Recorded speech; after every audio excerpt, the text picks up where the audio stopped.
वही breaking point आपका strong point बन सकता है अगर आप उसको अपनी कोशिश को जारी रखें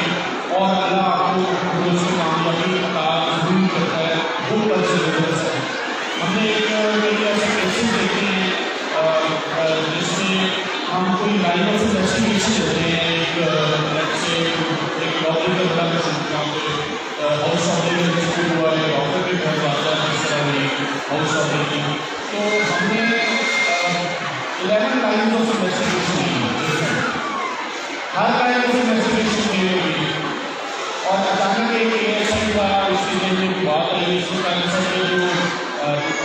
गाड़ी की डायरेक्शन है जिससे वारदात की है उसके पीछे कंटेक्स है, उसके पीछे लिखा हुआ है